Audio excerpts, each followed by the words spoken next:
জনশক্তি রপ্তানি কমলেও প্রবাসী আয় সুসময়। চলুন দেখে নিই বিস্তারিত। 2018 সালের জনশক্তি রপ্তানি কমলেও বেড়েছে প্রবাসীর আয়। গবেষণা সংস্থা রামরু বলছে, গত বছর নতুন কোনো শ্রমবাজার উন্মোচিত হয়নি। প্রবাসী বাংলাদেশিরা দেশে পাঠিয়েছে $1,553 কোটি, আগের বছরের চেয়ে প্রায় 15% বেশি। 2018 সালে জনশক্তি রপ্তানি কমলেও বেড়েছে প্রবাসীর আয়। আলোচ্য বিষয়ে জনশক্তি রপ্তানি 27% কমেছে, তার বিপরীতে প্রবাসী আয় বেড়েছে 15%। অভিবাসন সংশ্লিষ্ট ব্যক্তিরা বলছেন, 2017 সালে রেকর্ড সংখ্যক জনশক্তি রপ্তানি হয়েছিল। মূলত এর প্রভাবে বেড়েছে প্রবাসীর আয়। এর পাশাপাশি ডলারের বিপরীতে টাকা দুর্বল হওয়া এবং হুন্ডি প্রতিরোধে ব্যবস্থা নেওয়ায় প্রবাসীর আয় বেড়েছে।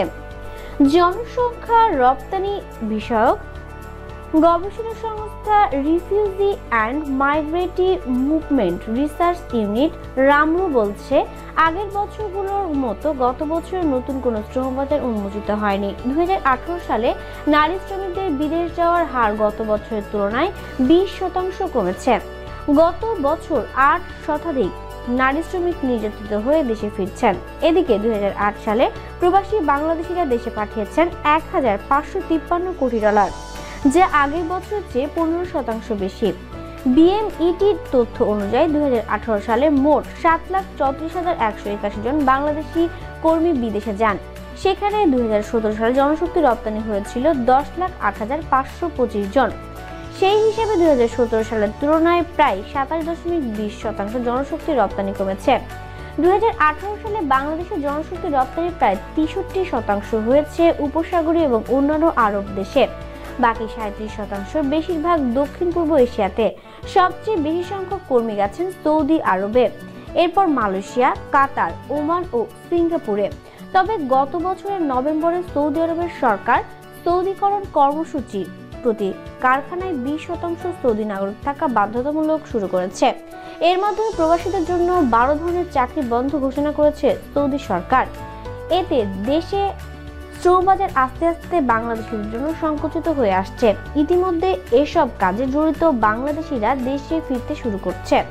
এ বিষয়ে রামরু প্রতিষ্ঠানকালীন চেয়ারম্যান তাসনিম সিদ্দিকী বলেছেন, নারী পুরুষ উভয়ে যেসব দেশে যাচ্ছে সেটির সামগ্রিক মূল্যায়ন করলে দেখা যায় দেশের শ্রমবাজারে বারবারই একটি বা দুটি দেশের আধিপত্য। কখনো সংযুক্ত আরব আমিরাত, কখনো মালয়েশিয়া বা সৌদি আরব। এক দেশ কেন্দ্রিক বাজার ব্যবস্থায় অসুবিধা হলে সেই দেশে কোনো সমস্যা বা বিপর্যয় দেখা দিলে বাংলাদেশের আন্তর্জাতিক শ্রমবাজারও বিপদের মুখে পড়ে। সরকারের পক্ষ থেকে দাবি করা হচ্ছে, প্রায় 6 মাস পর বাংলাদেশের কর্মীদের জন্য সংযুক্ত আরব আমিরাতের শ্রমবাজার খুলেছে।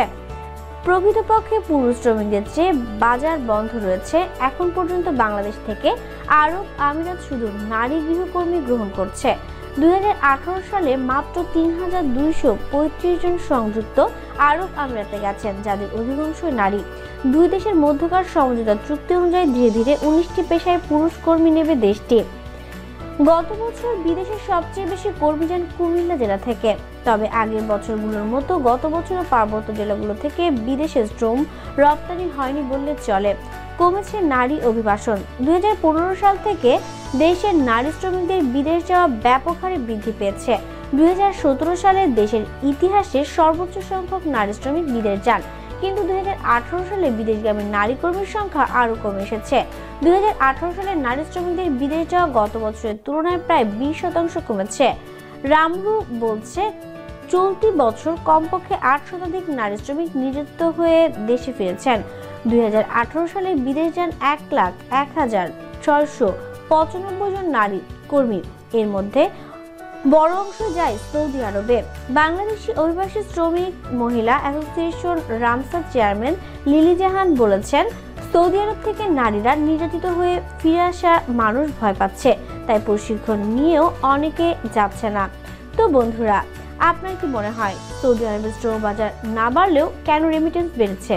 আপনার মূল্যবান মতামতটি কমেন্টের মাধ্যমে আমাদের সাথে শেয়ার করুন এবং আরও সব লেটেস্ট আপডেট নিউজ জানতে চাইলে আমাদের চ্যানেলটিকে সাবস্ক্রাইব করে ফেলুন আর পাশের বেল বাটনটি প্রেস করতে ভুলবেন না।